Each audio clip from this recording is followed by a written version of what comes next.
Today's guest, Shane Smollen, has an incredible rap sheet, so listen in for today's episode. Coming from Ipswich, Brisbane, to building a real estate business with an enterprise value exceeding 70 million, to exiting that, to having a development arm and a business now. Shane Smollen, welcome to the Bothsides Podcast. Today, we'd love to take the opportunity to unpack from your perspective your blueprint for success as an agent, entrepreneur, and an investor. So, mate, thank you for your time. My first question for you, if we could peel things back to the beginning, what would you say is the Shane Smollen blueprint for success? Well, first of all, there was no blueprint. It was, I think, about,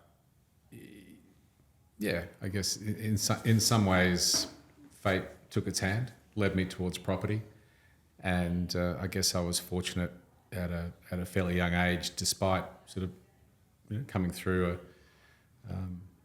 a very working class sort of upbringing. And I shouldn't say despite, because it's obviously one of the biggest assets you could ever have in terms of your growth and resilience. But yeah, I just had some really strong influences that I learned from, and learned some hard lessons. I think, particularly these days, I think there's certainly ways to compact a lot of those learnings, and if you could wind time back, there'd be so many opportunities to do so. But yeah, it's been a great journey. The common thread for me has definitely been real estate, but it's also just been growth. It's just that whole aspect of progression. And I was doing some research prior to the podcast about you creating space in your calendar for strategic thinking. I mean, when you were building your success, was it about failing forward and trying to learn gain clarity around what success looked like for you? Or did you always have success as a vision? How did you get to the point where you could sell a business for 70 million? It's a broad question. I've never been really driven by specific goals. That's the truth. Really? No. I've been driven by progression, enjoying what I do, and I've had a bit of a master plan in terms of how I would like to see life feel like, be like, but really quite helicopter. It's more been about sticking to what I guess progressively I've learnt to be some key principles to live by, to make decisions by, and then just making the most of the opportunity, knowing that if you do the right thing on purpose with the right people, most importantly, things have a habit of working out. And if it's not to the exact blueprint, if it's not consistent with a set of goals, it really doesn't matter, because it's the journey that matters. And that's been my journey. In no way do I expect it to be somebody else's. It's perfect because it's my journey. Yeah. And a long way from perfect. It's depends what lens you want to put on it. You talked about having a helicopter view. What does that look like for you, and some of the principles that you follow to create the path you've lived now? Well, I just want to feel like I'm optimizing the opportunities given to me and created by me. And I think as you get older, there's no doubt you do move. One, I think you start to value the time frame a little more. Yeah, that's natural. At a younger age, time is not finite. Doesn't feel finite. And then at some stage, of course, it does. And of course, in any time, it's like essential time management. The more compact and finite the compartments of time are, and the more you can focus on being, in a business context, dollar productive in that time, the more you're likely to get from it. I think you move into a legacy stage. I think that whole question of self-actualization and doing things that matter becomes more important. And I guess progressively that's where I am now, making sure that I'm doing things that I enjoy. But look, one of the things I still enjoy is helping people in the property industry grow to what I believe is, and hopefully they start to believe is, their potential. So I haven't really lost the desire for that, despite everything else going on. Shane, can we delve a little bit into your backstory, just in case some people aren't aware of who you are? So you own 10 McGrath offices. You sold them back in 2015. When I first started in real estate just over a decade ago, one of your offices was McGrath Castle Hill. And when I first entered, they were our biggest competitor. They still are. But I want to delve in a bit before we got there. So you, from my understanding, you were the first private holder or private company outside of John McGrath that owned offices. Is that correct? It was around about the time. Technically not the first. I think the first was actually the Central Coast business. And there are a couple others at the same time. I think there was a business in the Manly, Northern Beaches area around the same time. But yeah, it was a time in which John, I guess, had made a strategic decision that he would like to have a hybrid model where he was operating company sales offices as well as franchising out other key territories. And part of that involved selling down part of what was the company-owned business. I'd formerly sort of been, I guess, quite a integral part in building that network as the director of sales for McGrath. Moving through from 2001 to about 2005, I took some time out. I took some time out, again, without a really specific goal. I just felt that chapter had been closed. It never really sat with me to be working on a payroll. It's not how I entered the workforce. It really wasn't consistent with, I guess, how I like to play life and work. And sorry to interrupt, is this based on a feeling of trying to meet alignment, or like if you're not setting a goal, how do you know how to judge a decision or base an action off? Yeah, I think alignment's a good way to put it. Absolutely. When I say not setting a goal, I mean it really depends on how you want to define a goal. I mean, we're all taught to be smart, measurable, etc., and specific, tangible. So in no way am I diluting the importance of that.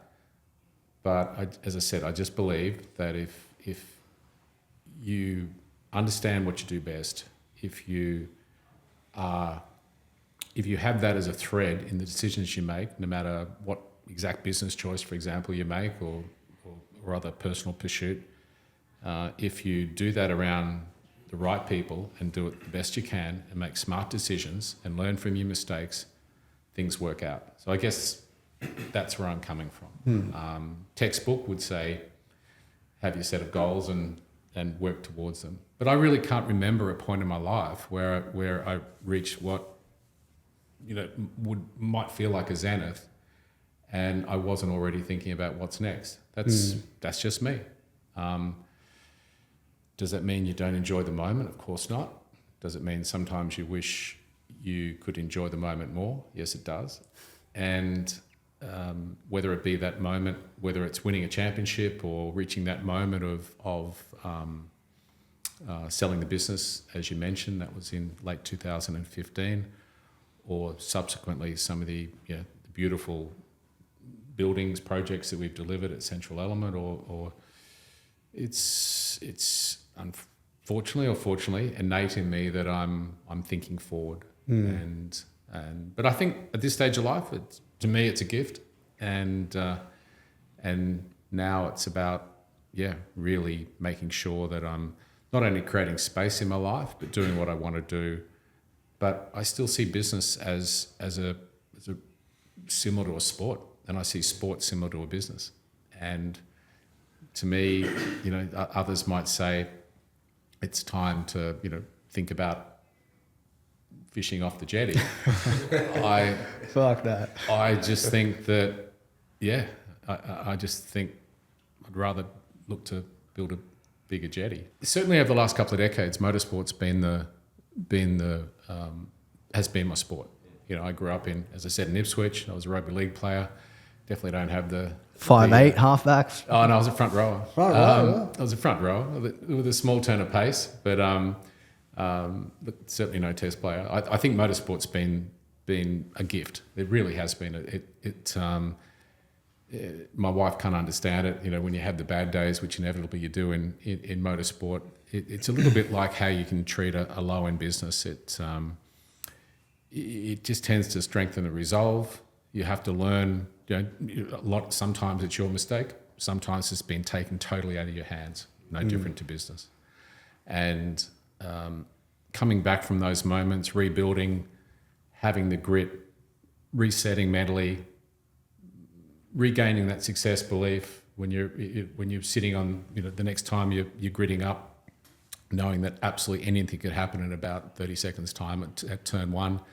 It's a great challenge. And it's such an interesting sport from the point of view that absolutely every single input is measured. Not just on a stopwatch, but every single input. There's the G's, there's the brake pressure. That's when the brake pressure came.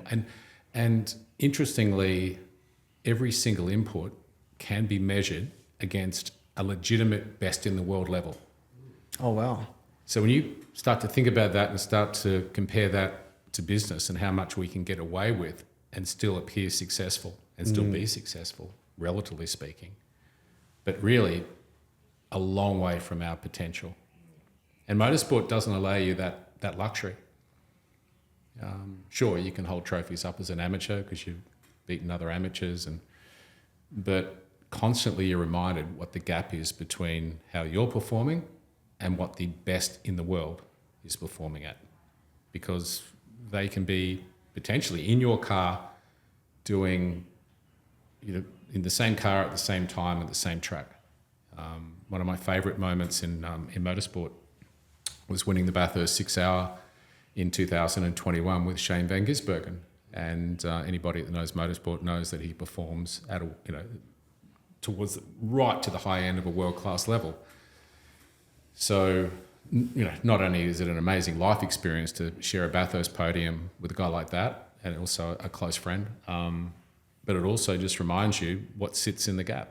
And a lot of the time when I'm in the coaching room, which I still really enjoy, speaking to agents, speaking to business owners, that's where your mind's going. You're constantly saying, well, whether it's subconsciously or on a piece of paper, you're just constantly saying, well, what is in the gap? What sits in the gap? And there will be plenty of things. And what is the most important gap? And then how do we turn that into a project so that whatever sits there can eventually be turned into a new habit. And that's where I focus a lot of my time. So what's happened now in motorsport, even though I've gotten older, the lines haven't converged, so that because I'm more experienced and you can trust your instincts more, like trainers would potentially call it becoming closer to an unconscious competent. Yep. And that is, you trust that your instincts in the moment, and of course that can be aligned back to a listing presentation, a negotiation, an auctioneer saying the right thing. Lots and lots of situations. So these days I'm more relaxed and more at ease in a very stressful situation because I trust in the moment I'm more likely to do the right thing than the wrong thing. It just isn't all the time. Yep. Because we're all human and, I'm not that good. So there's so many parallels, getting back to it, there's so many parallels between business and certainly to real estate.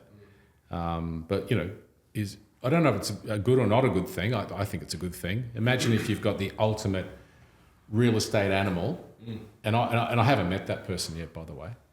But imagine if you've got the ultimate real estate salesperson that does, and you're able to just simply measure what the differences are. And of course, we all have different personalities, and we all resonate with people and handle different situations. So I'm not trying to be too robotic about this and dehumanize it, but what I am saying is, from a business context, you have gaps. You don't need to close them all. There's room to be yourself, but some of them are actually really important. And some of them, there is no reason why you shouldn't seek to close them by identifying them and breaking it down. And at the end of the day, seeking to build a new habit that will see that piece of dysfunction turn into efficiency and just deliver you a compound better return. I've got just a quick question on your composure. You're renowned in the industry for being a brilliant strategic mind and always being very composed. So before you had all of this experience under your belt, and if I could bring you back to sitting on the grid and knowing that anything could go wrong in 30 seconds, it's kind of like the same thing in business. Yeah. So advice for some of the listeners in their version of being on the grid. How have you remained before you had the level of success that you did, and how did you reach that level of composure before you had that experience to remain composed and to remain strategic and composed? Because I think your composure and your strategic thinking, he's obviously contributed to the level of your success, but there are so many people listening to this that are aspiring to do a fraction of what you had, and the busyness can be overwhelming, and it's very hard for a lot of these listeners to remain composed. So what would you say to some of those listeners in terms of the importance of composure in business and in sport, and how can they learn from that, and what's some advice you could give them? I think, again, big question, but thank you. Look, obviously part of it's going to come back to basic personality styles, but let's just put that to the side. I think one of the things that's happened with the extraordinary availability of information, training material, sort of stuff you guys are doing week in, week out, which is all fantastic. But I really think that people have stopped practicing. And I think one of the things that actually was able to fast track my growth as a younger listing agent is the devotion to practice was high. And that's what I'm not seeing in today's generation. And it's not sexy, it's not fun, you can't scroll it. You can't take a pill for it. I remember myself and a business partner, we bought a briefcase of, and I'll try to be careful not to talk about, back in the old days. But the fact is, we bought Tom Hopkins videotapes in a leather briefcase for a very similar price of what a Holden Commodore cost at that time. So today, if I went to one of the young agents out there in this office, this beautiful office here, and said, "Look, I've got a great opportunity. You're traveling at 800,000 GCI. I see you as a $5 million agent all day, and here's and this is how we're going to get there. By the way, I'd really recommend that you devote yourself to build new habits, and all the skills you need are sitting in this briefcase. It's $40,000, but it's a small price when you think about the effect on your life. Reality is, I'm not going to sell many briefcases. That's right. But it probably is the best investment they could ever make. There's a lot of parts to answer your question, but I just felt like I want to make that point that people have definitely stopped practicing, because unless you can correct me. Totally. And like you read about the amount of practice that it requires to become expert and to obtain mastery, and whether it's 10,000 hours, 1,000 hours, 100,000 hours, a lot of people will reach the best of the best in their chosen pursuit, including sport, including business, and never actually never hit their potential, including the best. Somewhere there was another middle three in Usain Bolt, or so Michael Jordan be the first to say that he just could have nailed a few more of those 10,000 shots. But the element of practice, I think, is super important, and of course, practice gives you peace of mind that you will respond. Practice removes stress, and most of us stress about things because we possibly have put something off, or we're not as prepared as we should be. And the more prepared you are, the less stressed you'll be. The less stressed you are, the more, getting back to your point, composed you will be. So even though I could talk to your question for quite a long time, I just want to make that point so that it sort of sits very, very, very clearly. And what does that look like? Well, from a real estate, so most of your audience are people in the market listing and selling. A lot. Right. And young entrepreneurs. Yeah. So you've got all the information right now in this office here. They're all up with Josh Fegan right now. Great trainer, yeah? Yeah. And which is a good opportunity.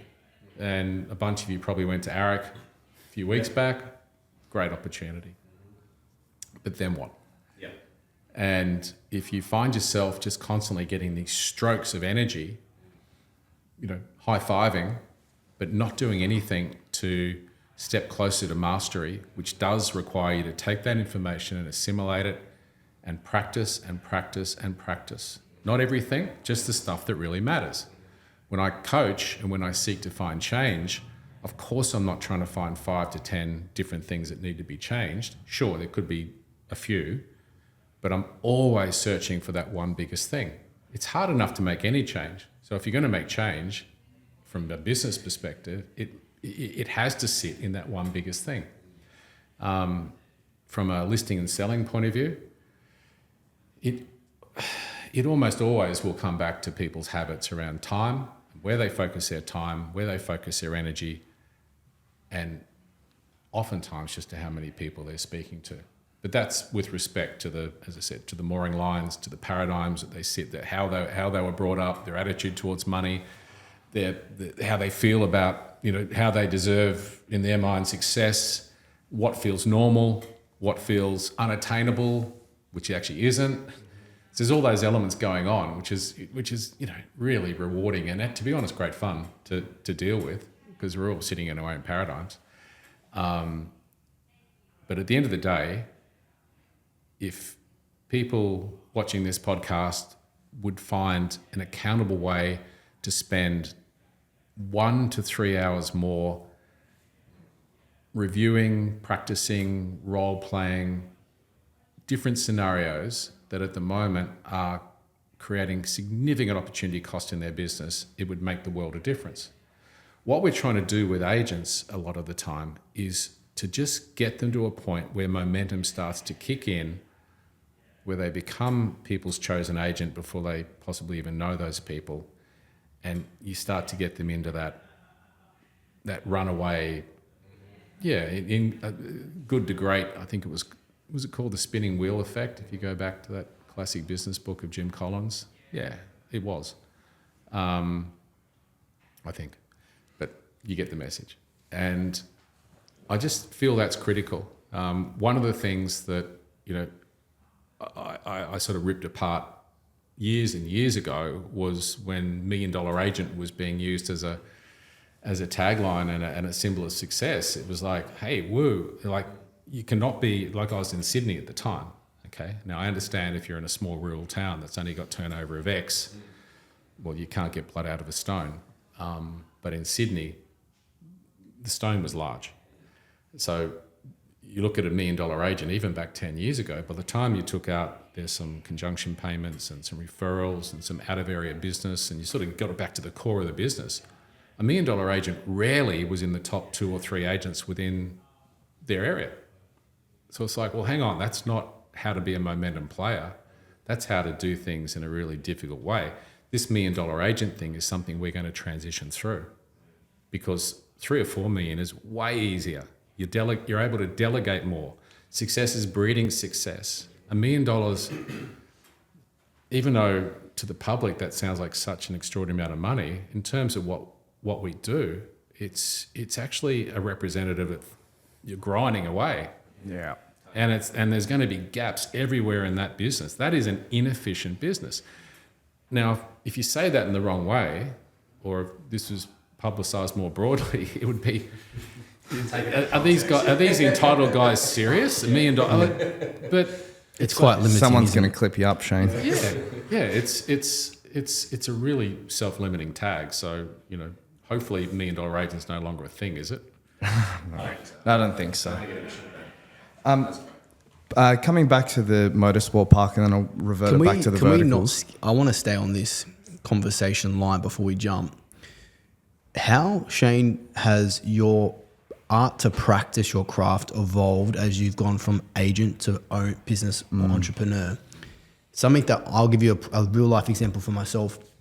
I've only started doing this more recently is I'm penciling in free time in my calendar to just think, where I'll get a pen and paper and sit in the sun, and I'll just try and figure out what the one big rock is that I can, if I put my focus on and created a chest move, what's the highest leverage chest move I could do will yield the best result? That's something that I'm doing, and it could be yesterday. Yeah, it could be. It may be supportive or unsupportive or good or not as good. But I'd love to hear from your side, Shane. Like, what are those little practicing activities we can do that give us that result?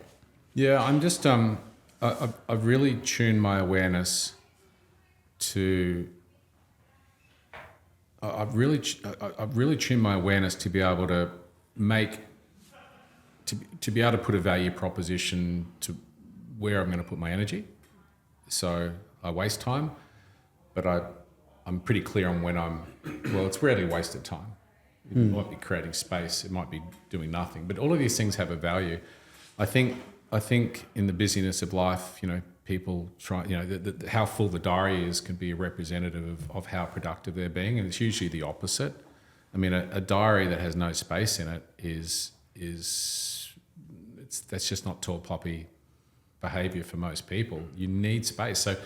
So if I'm exercising, walking along the beach, having a long hot shower, sitting in a wellness center in recovery, I'm aware that that's really high value time, and I'm just letting my thoughts order. I'm letting my thoughts come. I'm letting my thoughts order. I'm often infusing myself. So I listen to audio books basically every day. It's just what I've got used to doing. If I'm on a flight, I'm listening to a book on leadership. My passions still sit around productivity, around leadership. That's just where I put my energy if I'm wanting to learn, because I find it really interesting. And I just let my thoughts order, and they just find their place. And I sort of think to myself, what is most important? Now, it doesn't mean that I'm always going to attack what's most important, because what's most important will often be, potentially out of comfort zone. But of course, if we don't attack what's most important, that's when we're really out of comfort zone. It's like I said before, so much stress comes from what we put off. But it's akin to what you're doing. I'm just not doing it in as defined way as what you're doing. But I'm aware. Say if it was real estate coaching meetings, I'm aware if I tried to do like 2's optimum, and 3 would be max, because that's at what point I just start to lose a bit of energy and enthusiasm to be doing it.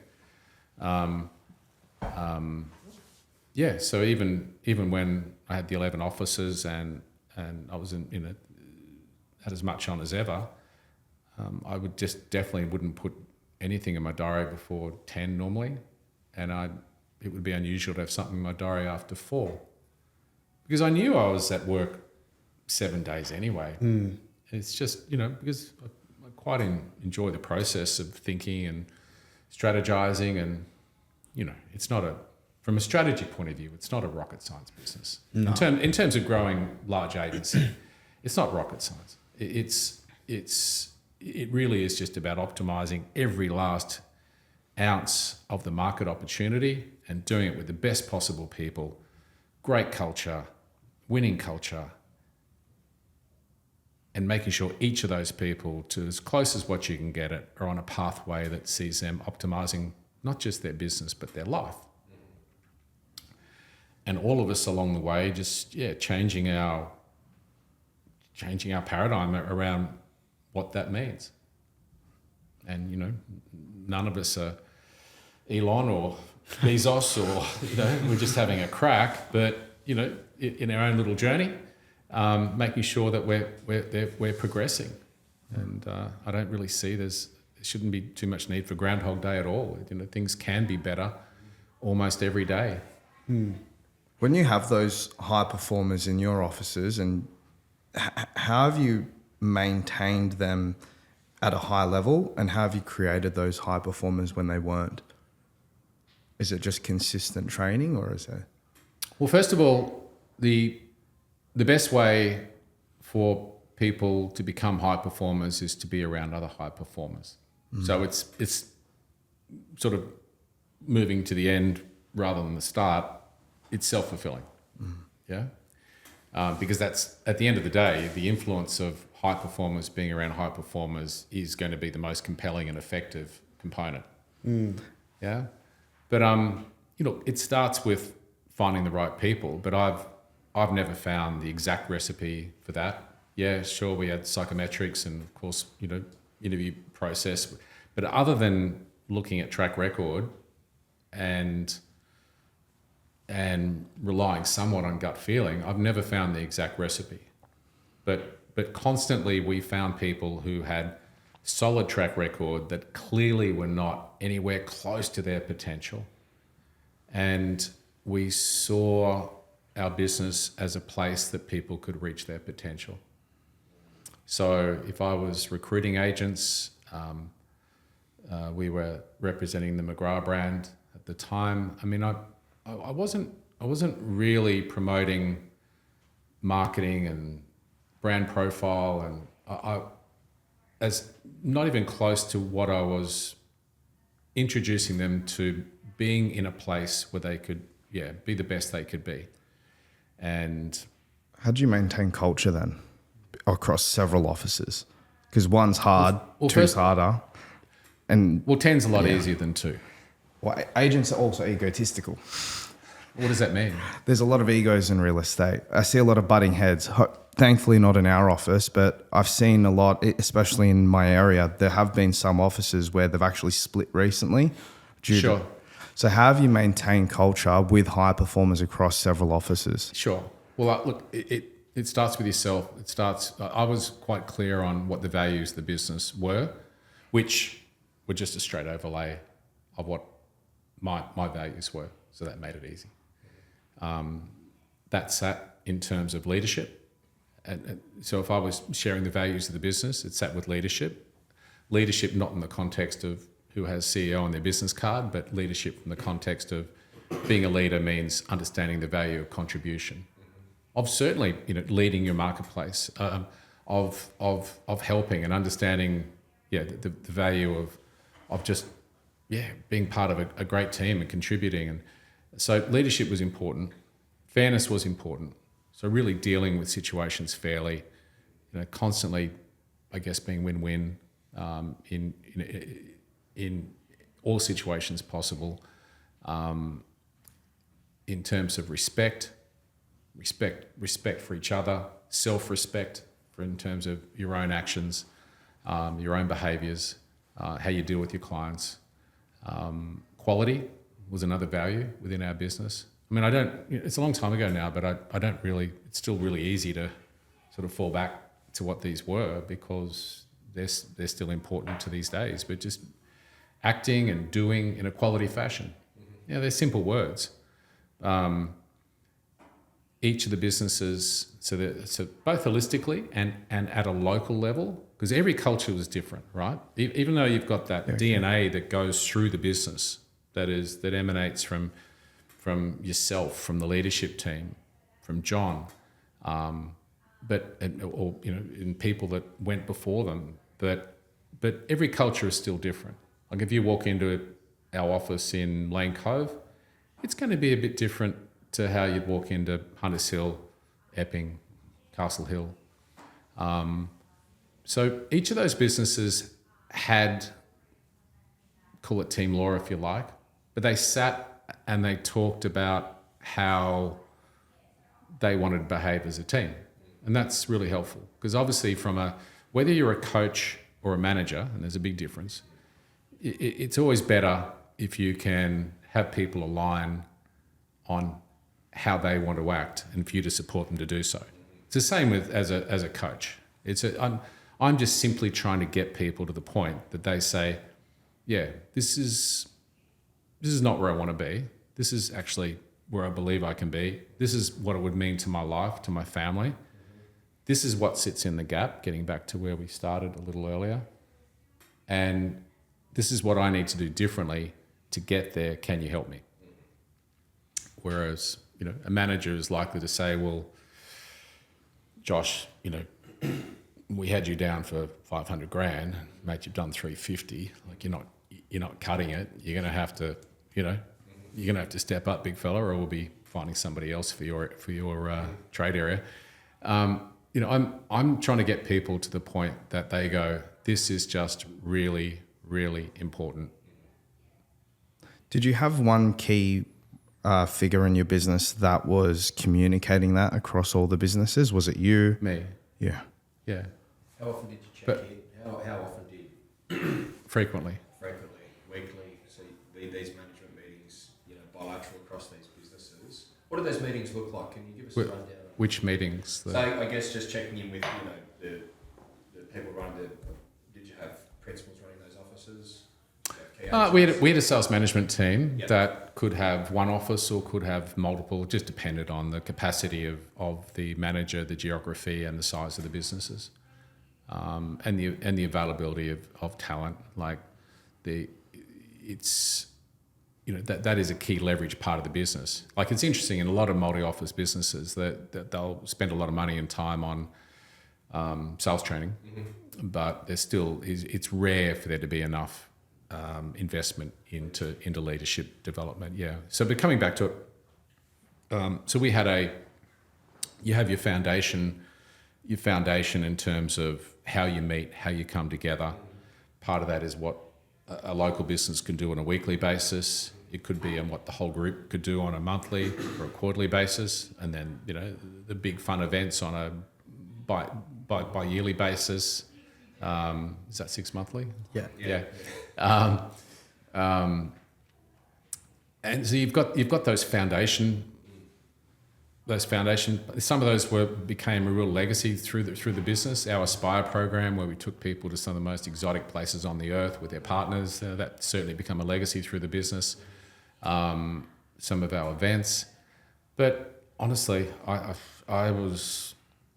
it was just for me such an important part of my role was to just think through every single person in every single office and ask myself the question, what's going on for them?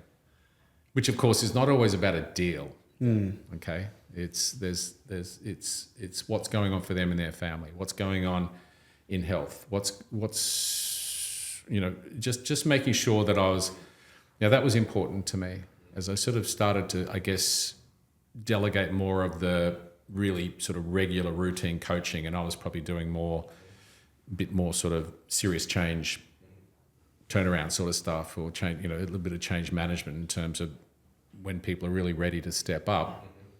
But I had great people there that were making sure that every single person was in a genuine coaching relationship, and I think that also, that really stood apart with our business. Not many businesses still have, larger businesses have everybody with a clear plan, people clear on what, the biggest things they need to, I guess, change and accomplish are, and for that to be really coached through one-on-one with quite a high degree of support and intensity until that change happens. And it happens at different levels, at different speed, different levels of effectiveness. But if you're doing it consistently across a large group, as a whole, holistically, you will find progress. And that's why it's so simple, the business, is because that's the main game, and finding more like-minded people to take up more of the market opportunity. And the closer you get to market leadership and therefore momentum, the easier it is. The bigger your business, the more great people you can afford to delegate to make sure that you can chunk up your own dollar productivity and find that nice balance in your life where you can take time off. I used to take quite a lot of time off. I was still active. My brain was active, and I would have been in touch a lot.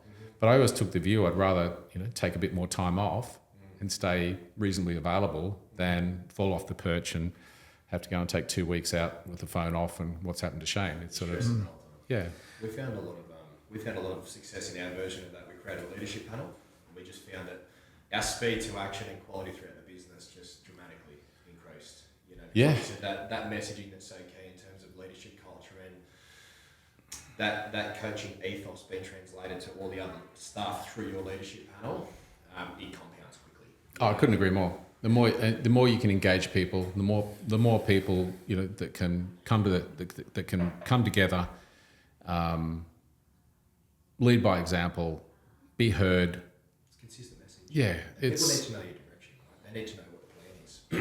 The team needs to know what the plan is. I find it's really important. Couldn't agree more. What's some advice? There are a lot of listeners here who are principals, small to mid-sized, large-sized businesses looking to franchise and grow. How important and what are some tips and advice you could give? And look, one of the biggest traps for principals is you wear many hats, right? Everybody does this. It's the biggest trap in business. You create your own jail, right? How important is it to hang up those hats and start delegating and consolidating this leadership group and identifying these leadership people within your business, however big or small? What's some advice you could give there? Even say for some of the smaller offices, 5 to 10 people. Is it important for the principal to still be wearing all those hats, or how early on should people start to really look at this leadership direction and about the importance of that in terms of growing that culture, maintaining it, and growing the business? When should they really start to look for these people in their business? Well, I think it somewhat depends upon the skill set and what the desired pathway is for the leader of the business. Like, it's not necessarily true that, okay, you need to stop selling, you need to start focusing on leadership. In a lot of cases, it actually makes sense to be a selling principal.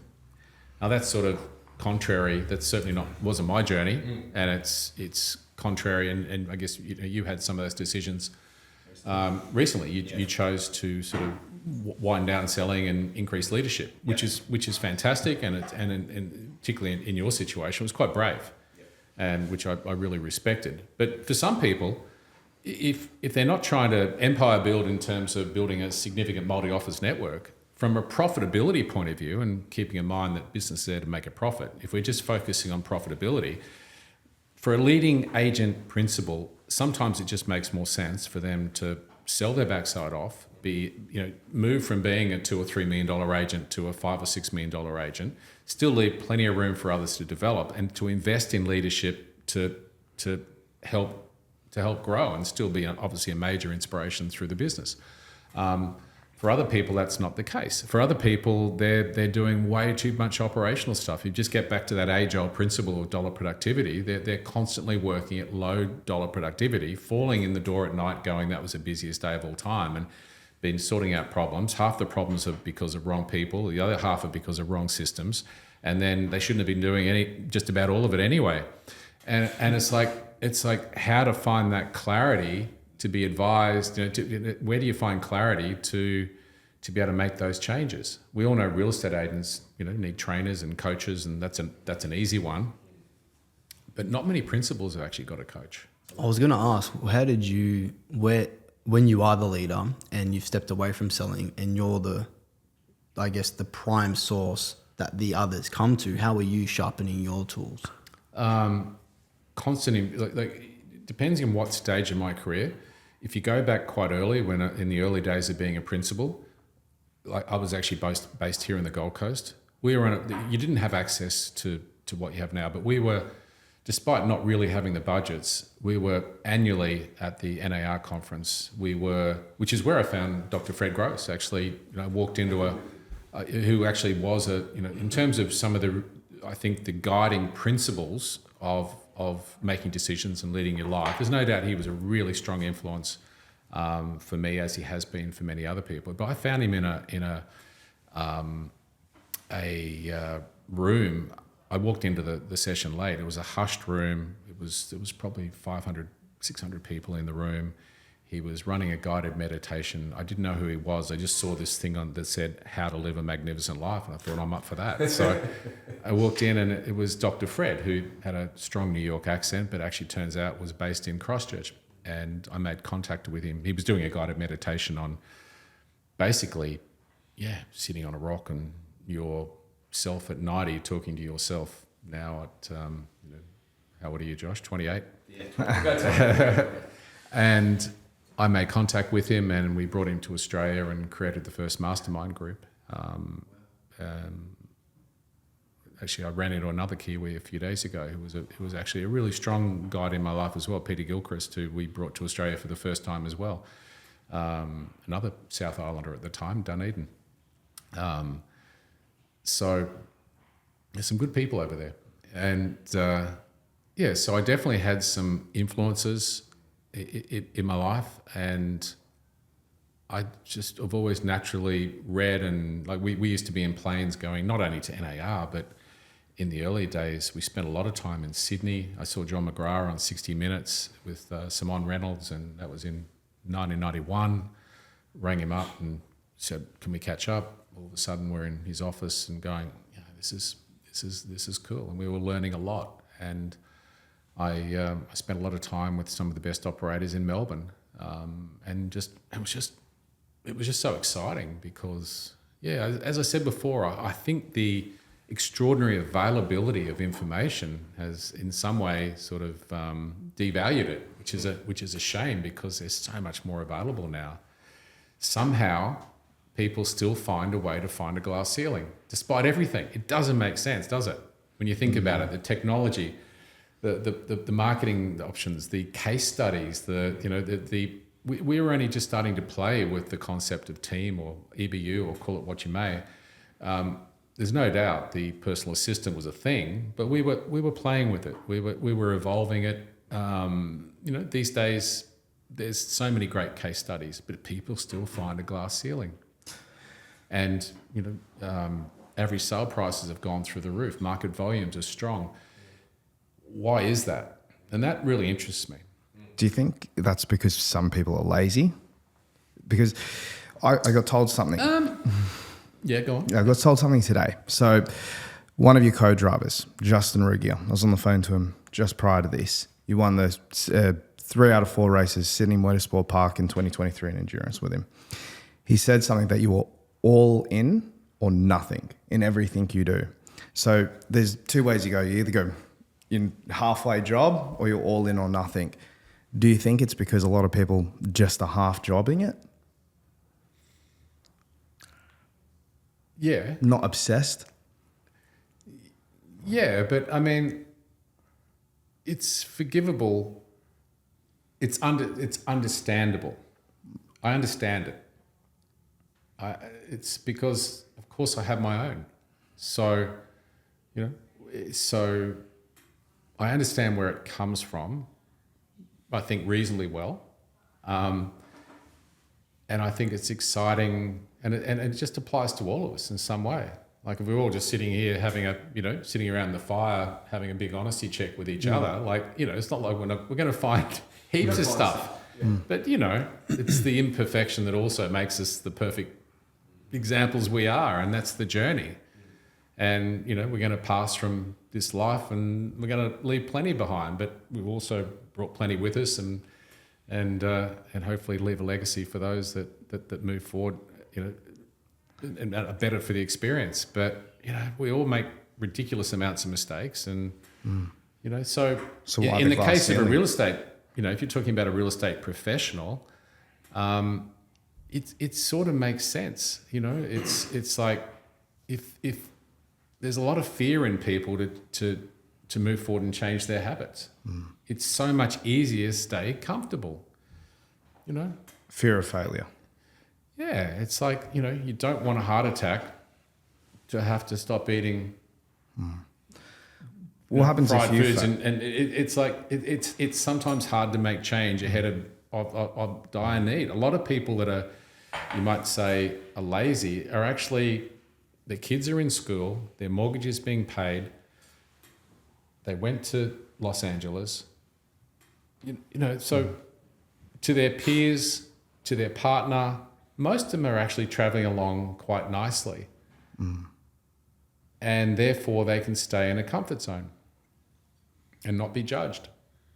Or some people work out that, hang on, there's better for me out there. Now, some people do it easier because for whatever reason, whether it's in the womb beforehand or slightly after, they're programmed in a way that just makes the journey a little bit easier for them. Other people aren't, but it doesn't mean they're not capable of great things. And something happens in terms of stimulus along the way to break that and to show them a different way of doing things. Yeah. So that can either happen naturally by chance, or as a coach and a leader, you can seek to intercept that and bring it forward and make it happen. And that's the gig. So I don't really see it as laziness. I see it as people stuck. Well, And our job is to unstick them. And you just touched on before. And I don't think I'm all or nothing, by the way. That's true. Really? I just think there's certain things I choose to do that I want to be really good at, but I just don't think I'm extreme. But You have to be measured. Well. You have to be committed, but you have to also be very measured in what you're doing. You have to be assessing a lot of risk and taking a lot of risk. So if you're selecting to race a car, you'd want to do it really well. yeah, but it's relative too, right? it's relative, yeah. Extreme for somebody is different to the other Relative person. to you, same in business. Yeah, it's race car driving. I mean, Max Verstappen's there with more talent, practicing more, harder on himself when he comes second in a Grand Prix at the highest level against the best in the universe. It's like, well, yeah, I didn't go there and I didn't choose to go there. It's like, I probably couldn't have gone there. I'll be too big to fit in the car. It's like, but if I choose to do something that's important, there's no reason why you can't do it really well. Particularly racing's easy to do it well because you've got, as I said before, you've got, yeah. And it's like, so the person who runs my car now, the team owner, is a guy called Chaz Mostert. So I mentioned racing with Shane van Gisbergen before.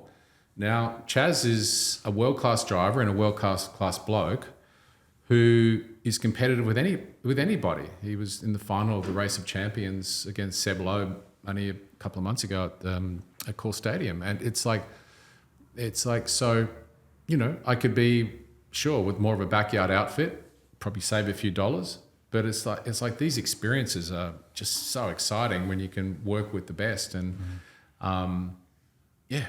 Justin's a great driver, by the way, and he's a champion bloke. And he's a Hills boy too, isn't he? Yeah, he is. Yeah. He's a good friend. Do you remember the ceiling that you had in business, Shane, that was one for you to crack through? What's the first thing that comes to mind? Ceiling. No, I don't. I think it's been progressive of just creating new normals. It's like, there's a glass, there's capacity, as soon as things get to about there, not there, I'm looking for a bigger glass. That's what was happening in the business. It's like, hang on, we've got this, why not make it bigger? As I said, my paradigm is the bigger it is, the easier it is. Yeah. Why is that? Better spread, more scalability, amortized costs better, able to afford better leadership. It's more exciting. It's not going to feel like Groundhog Day. It's repeating your formula, fine-tuning it, but at the same time making it bigger and more exciting. And of course, off the back of that comes profitability. Our sales profits were well north of $10 million, and right now, somebody's thinking normal is to make $1 billion. It's like, yeah, but when I started, I was hoping to make $1 million. It's like, it's all relative. Is there any point you didn't reach where you thought was your potential or failed as in your own eyes? Oh, definitely. Yeah. Yeah, I got away from my core business, tried to build a business back in the tech boom of around 2000. It was probably an interesting concept, but not a sustainable business model. But here's the thing. I mean, you start listing out what you might call failures. The chance of you not looking back retrospectively, that was duplicitous, wasn't it? But the chance of you not looking back at the end of your life and saying that's where, and it could be even a relationship breakdown, or it could be a business failure. It could be an injury or a health event. But the chances are that you're going to attach your greatest learnings and sliding door type moments to one of those events than a record year of profit or receiving a trophy. There's a very, very high chance. So it's about how we look at them, isn't it? At some point, there's no turning back, and time's up. But generally speaking, there's always a next step. I didn't. I've had some. I had a health event where I'd never expected I would race again, but all of a sudden, that was the driver. There was things that happen along the way where you think that's just not possible, but it's just that coming back process is so exciting. Like, nobody wants to go bankrupt. Nobody wants to have a serious health event, but the satisfaction from coming back, and it could be just something as simple as losing a big listing. The satisfaction of to the last person you want to take that listing. But yeah, I think there's just so much to be gained. Like my life hasn't been a linear line on the graph, and thank Christ for that. Because that's the fabric of it. That's the in a way the satisfaction. Yeah.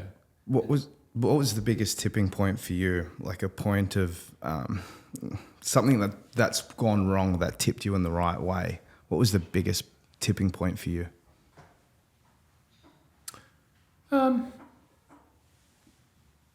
Probably the failure of that business, and to be honest, moving to Sydney and looking at real estate with a new lens. From a business perspective, that probably was, getting him. I mean, I was in a small pond in real estate in the Gold Coast at the time, and I remember it took me months of discussions with John McGrath to take on the director of sales role. And I remember the first Saturday I was in the marketplace, and the top agent at the time, I think it was James Stack and Ben Colley. They had like 11 auctions in Paddington, Woollahra. I sold a lot of them. I'd never seen anything like it in my life.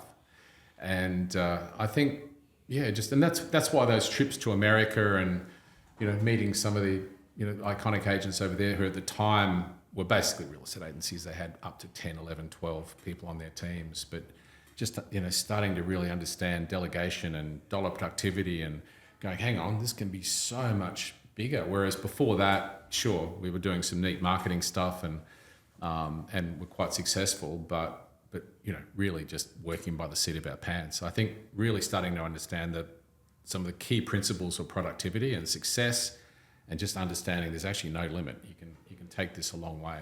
I think it's just nothing where there was like a definitive decision, but I think probably a failure leading to a new chapter. So from that point of view, failure is not to be feared, is it? It's like when it happens, it's so important to have the presence of mind to minimize the amount of time you feel sorry for yourself and get lost. There's been the odd time in my life where I've felt a bit lost or a bit meaningless, and funny enough, it's been when there's financial abundance, or because sometimes you can have a lot going on financially and you're still trying to work out why it's not satisfying. So that's why that progression thing for me and being around the right people is just so critical, because as much as money creates the scoreboard and definitely pays for a lot of neat things that allow both freedom and fun, it isn't necessarily dialing in purpose. What is your purpose now? Like, what are you doing now since you've sold, and why? I've been blessed to have a lot of time. So I have a son who actually works in this business where we're at the moment. He works for Colossi here as a sales coach. I have a son. I was a weekend dad for basically since he was crawling, and to my wife Rebecca, and we've been together for since 2007. We've got two beautiful daughters, so it's allowed me a lot of freedom of time, and so having that time to drop the kids off, pick them up, that's been a real blessing. But in terms of purpose, I'm really loving what we're doing at Central Element in terms of just that creative process. It sort of scratches the itch in terms of the creative process and, finding a wonderful site and seeking to optimize it and overcoming the hurdles of planning. And it can be a grind and it's a long process, but we're in the process of delivering some of the best apartment buildings ever, brought to life in Australia. We've just launched the Pearl building, which is probably, in terms of number of apartments or dwellings, it's probably our smallest project, but certainly our most valuable and special in terms of $15 to $30 million. So that's a really exciting part of my life. I've definitely stayed attached to the real estate industry, and I think more and more after a bit of a layoff, I'm sort of realizing that actually it is important because I just enjoy sharing what I've learned, and I still enjoy working with people that want to grow. The sports side is important. Health, of course, is more important. I think it took me longer to learn lessons around health than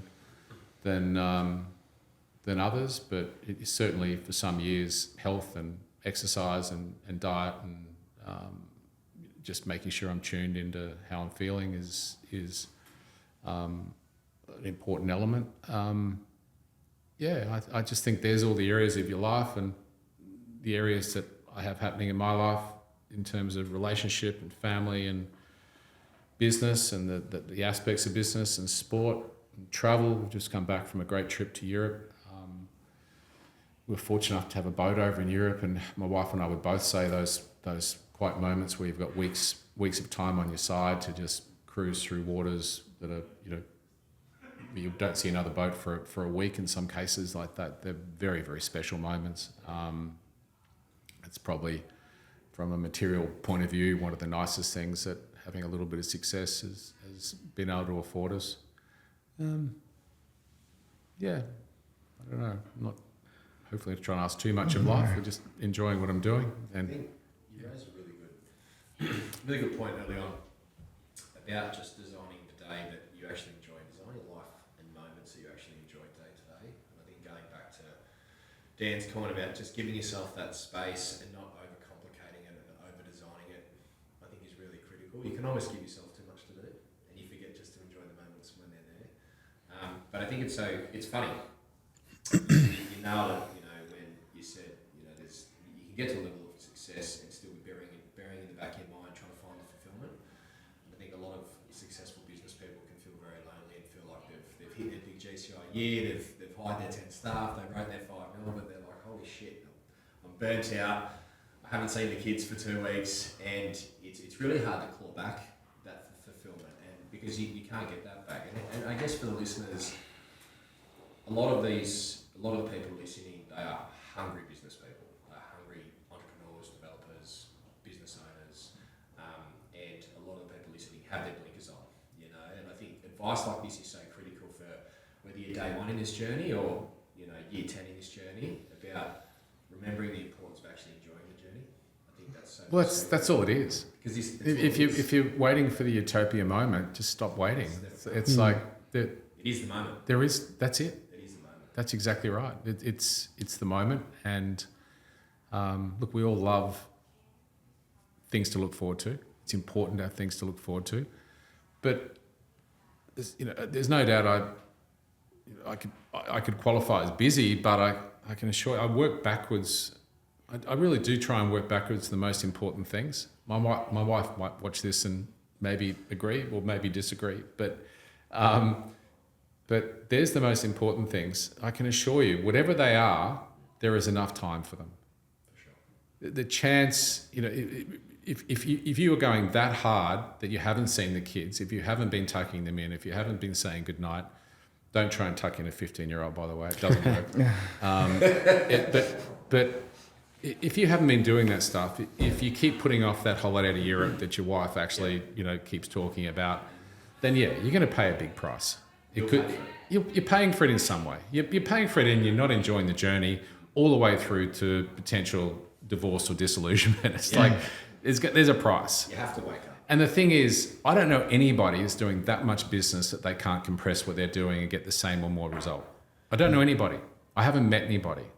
If you tell me one person who's mega busy and maybe with the microphones off, I'll tell you why I think, including myself, why their work can't be compressed for the same or greater result. And time opened up. So again, we're talking about habit.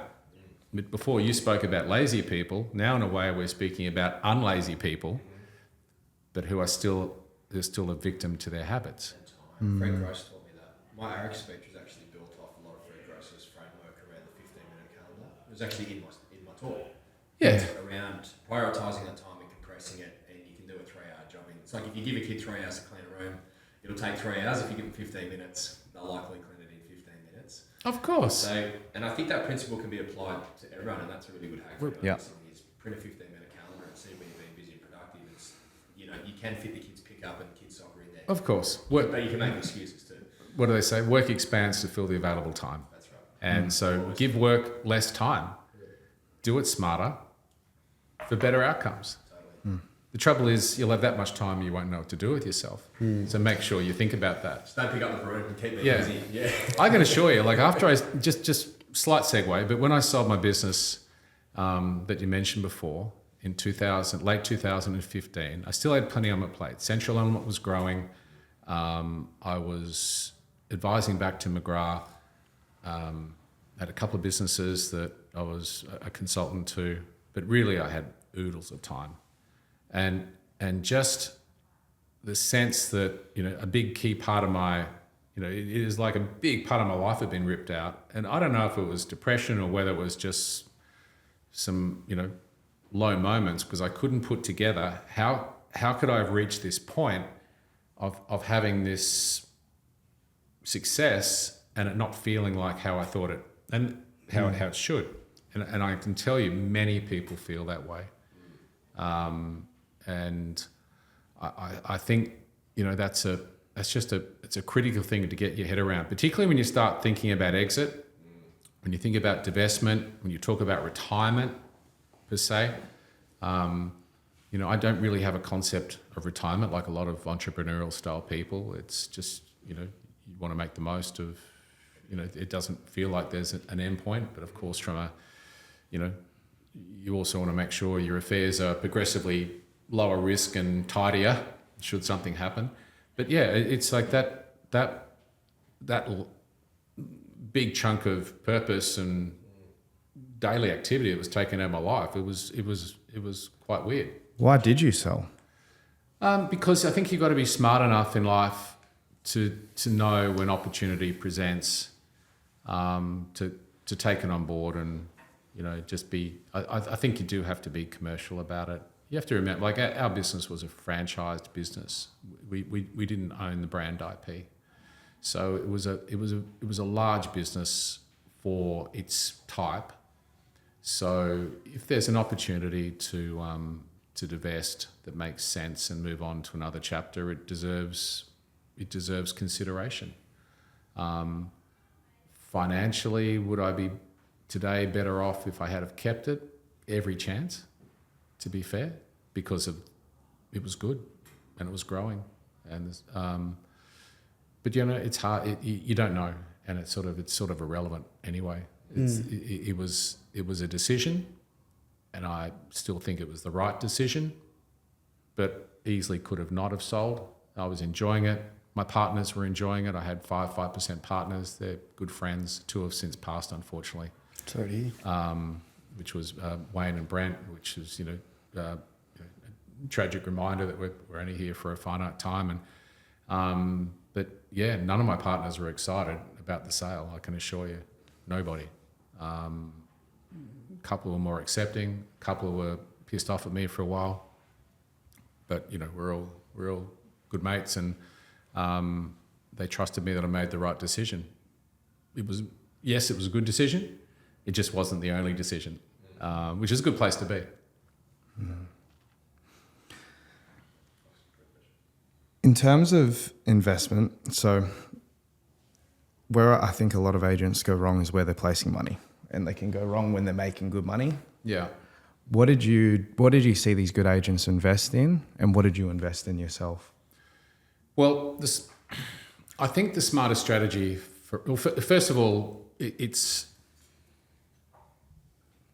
just put aside the whole concept of buying, flashy cars and all that. What goes wrong with a lot of agents is their income is that inconsistent that they're just not confident with investing discretionary income. And one of the things about, having an agent business entering into a coaching relationship is you really can start to get a lot more accurate and granular around the P&L of that agent. In other words, the before and after tax money that agency business, that agent business can actually produce to fund investments. And most agents just, because their income's just so up and down, which is really one of the big things you're looking to try and smooth out and grow, of course, when you're working with an agent, they just can't rely on their income. So and the other thing is, an agent working in that sort of middle band, they're very, very focused on what's happening today, and they're busy, and they're just putting in lots of hours. So they're just not putting in the time and energy to think about investment. You can go to the other extent where agents start to get involved in things like development, where they absolutely shouldn't in most cases because they don't have the expertise. They make a mistake that they think because I'm in real estate, that means I can develop real estate. They're two very, very different skill sets, and that's one thing I've certainly learned. And they're high maintenance style investments, even though they potentially can show solid profit events. Some of the smartest stuff that because agents usually can generate quite high income, they actually can afford to buy reasonably passive investments with high land value and lower improvement value. Whereas people on lower income often have to focus on lower land value and higher improvement value to yield a better rental return to service the gearing requirements, to service the debt. Yeah. So I'm a big fan of agents taking a longer term view to more passive style investments where the land has either got a current or a future uplift opportunity, zoning, height, density, planning changes. There's a lot of that happening all around the country right now, certainly in Sydney and Gold Coast. And just accumulating, that's what I think is critical. Interesting enough, look, some of the biggest upsides that I've had have also been, I'm a big fan of optimizing principal place of residence. Not with significant debt, but with a degree of debt, and then using, because I'm a big supporter that is, people living in a better house, creating a new normal, I would call it, has a way of not only allowing those people to enjoy the benefits of the capital gain potential and the capital gains tax-free capital benefits in a better property, but it also, contemporaneously, it's creating a new normal. So I think that's compounding the actual investment potential for somebody in real estate that has no, that can break through, to change their psyche around what they deserve. So changing your environment is a big thing for you. Yeah, even sometimes like one of the smartest decisions most agents can make is to walk upwards in their market sector and increase their average sale price. And if they can do that compound with increasing their average fee, significant growth comes off the back of that. So if they're moving to a prestige home themselves, they'll deal differently with the owner. When they're sitting in the kitchen, there's no imposter syndrome probably going on. It's like there's more of a peer-based advisory style relationship. It's getting a little bit off track, but not really. Yeah, I get it. Because of who's listing today, right? So I would see that those two areas are really, really smart. Like if I look for me, some of the biggest steps that sort of were in terms of progression financially for myself and my wife were stretching a bit to buy a beachfront at Tamarama. Recent Byron Bay property that was sold. The property we've moved to here on the Gold Coast, just always being as prime as you possibly can be, and optimising principal place of residence, to me, I think makes a lot of sense, because these guys can generate high income to service some debt. It's very different advice to what you're going to give to somebody on a moderate and fixed wage income. Yeah. It's just a different set of advice because of the circumstances, and then go like crazy. And as long as it's not crippling, a bit of debt is a really healthy thing, because it does provide purpose and a motivation. And with that, in our industry, usually comes increased earnings. So you find this progression. Now that's pretty simple, but to me it makes sense, and whenever I see it applied, it normally works out well.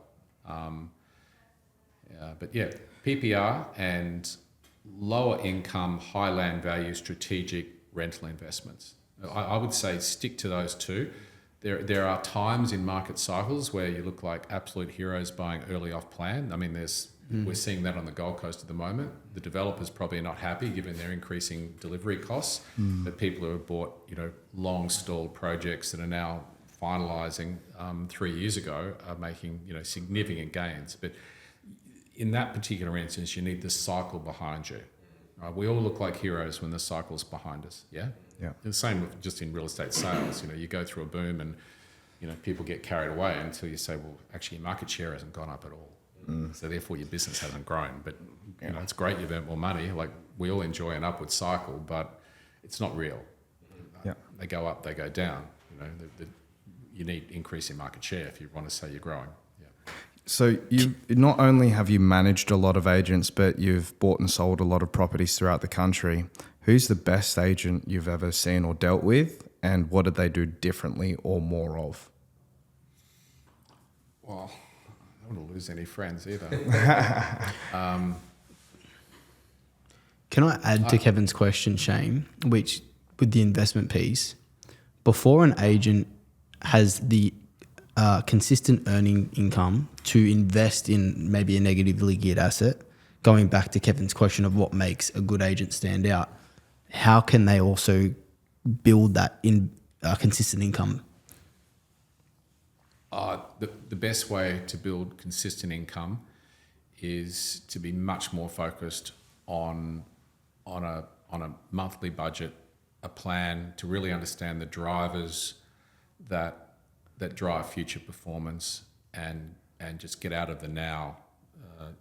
The best agents look forward more than agents that are earning a lot less money. No matter what is happening today. So what are we now? Just about early August. We're late July, right? So right now the best agents are super focused on late spring and what's the end of the year looking like. Very, very soon, maybe not right now, but very soon they'll be so focused on 2026 launch.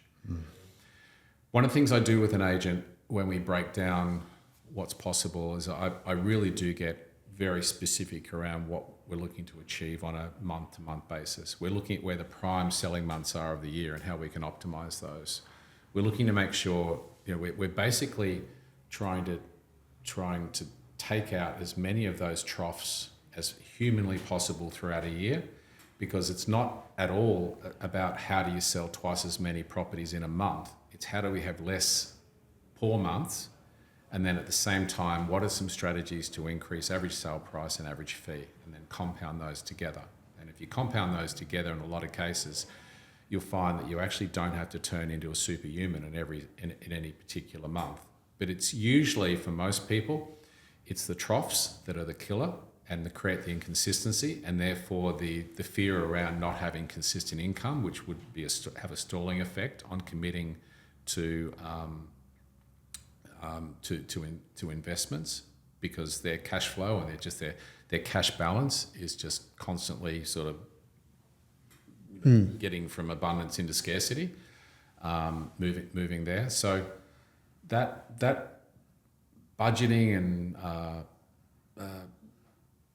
that business planning process, I think, is just so critical. And certainly one of the smart things that I think we introduced a long time ago, and I think everybody should have, is not just a really strong long-term cash flow forecast for a business, but for a person. In other words, the better your budgeting process, and again, it's never exactly right, but the more accurate your budgeting process, the more in terms of your assumptions and how you look at trends and how you look at historicals and how you put all that in and how you take a view on the market and how you put all that together, how you're resourcing, what you're investing in marketing, the more you can rely on your budget, the more you can rely on your cash flow. Yeah? And you can start to take a long-term view to that. Now, the longer you go, the less accurate on average it will be, but at least you've got it. Just about nobody takes a view on, or even with everybody has accountants and in a lot of cases financial advisors, nobody's doing this. Not many people are doing this. And once you've got confidence in the growth of your business and have more confidence in your budget, you go, you know what, if we do this and this, we can deliver this result. And there's my projected P&L. There's the cash that comes out of it. You know what? I actually can afford to buy that unit on the Gold Coast by then. And I can afford to also take that holiday and buy that car. And I can afford to upgrade the house in the following December. And it may not all happen exactly at that time, but it gives you confidence. Now, that is exactly the opposite to how just about everybody conducts their business, which is just like work like crazy and hopefully there's something left, certainly enough to pay the mortgage on a principal place of residence. But unless they're in massive abundance, just killing it, they're just probably not buying as many investment properties as people earning a lot less money, which is a real shame, because that of course can lead to a little later in life to disillusionment. It can feed disillusionment. Going, are you serious? Have I really worked every Saturday, missed just about every soccer game, and I've still got a bit of a mortgage here, and my friends have just come from a barbecue and they've just bought their fourth investment property. It's like, this is a thing. So I think the more you embrace coaching, the more as a really important component of that coaching, you really work on how you're going to forecast your performance and dial in your growth, and then cash flow forecast off the back of that. Take a conservative view, but not a the world's caved in view. Yeah. Obviously, you don't want to be overly optimistic so that you risk overcommitting yourself. You shouldn't need to do that. But I think if you do that stuff, your chances are of making progress are just greater.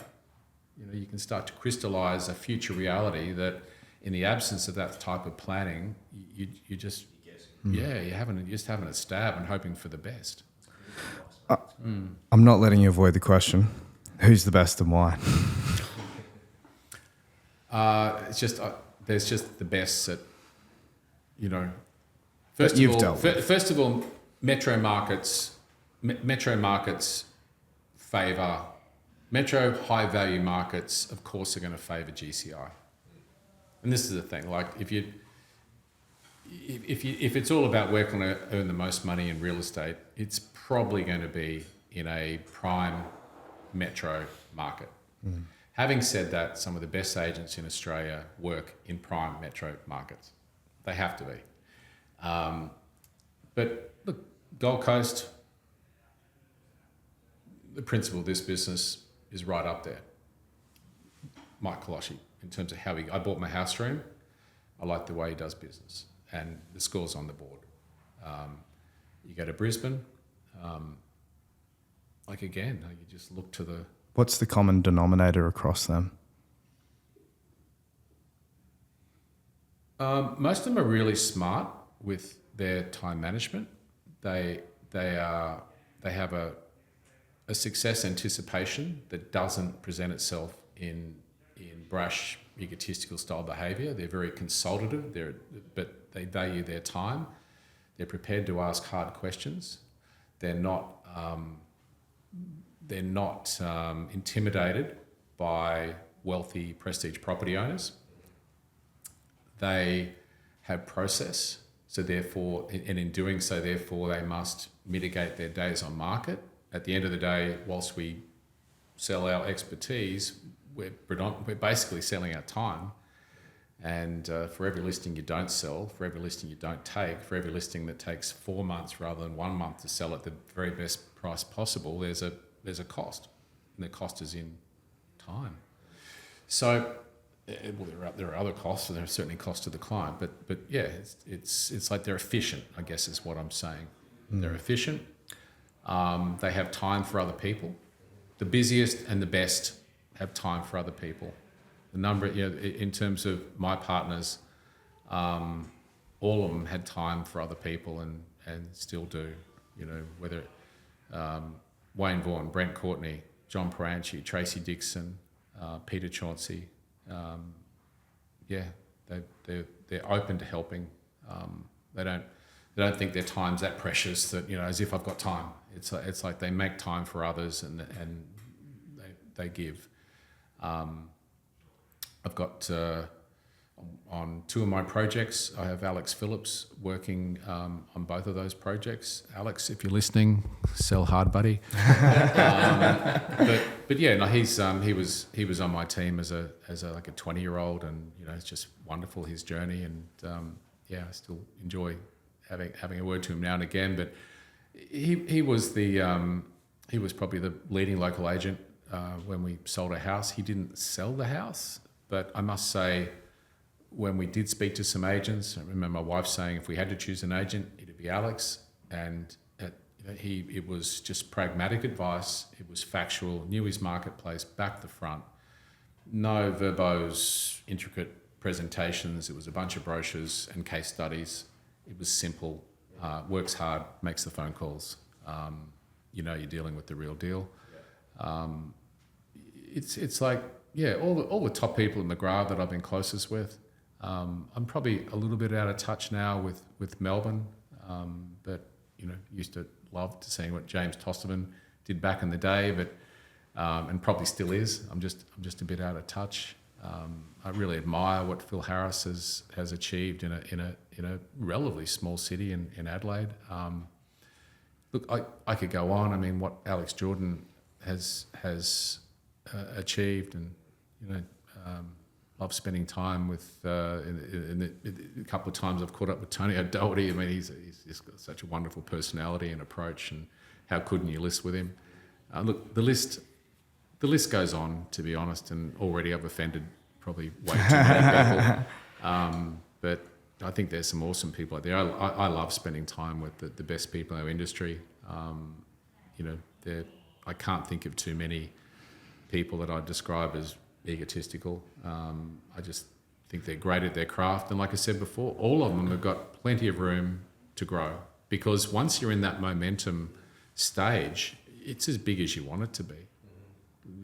It's as big as you want it to be. None of them are putting the optimum amount of time into listing and negotiating. They've all got opportunity to grow. That's what's so exciting about the business. Can I just say Mike Kaloshi, a big shout out, Mike, for letting us borrow your boardroom again. But I just called him. I was picking his brains on the local market, and I said, look, not looking to buy anytime soon, but I'm just trying to get a gauge on where, for if and later, might buy something for now, rent it out.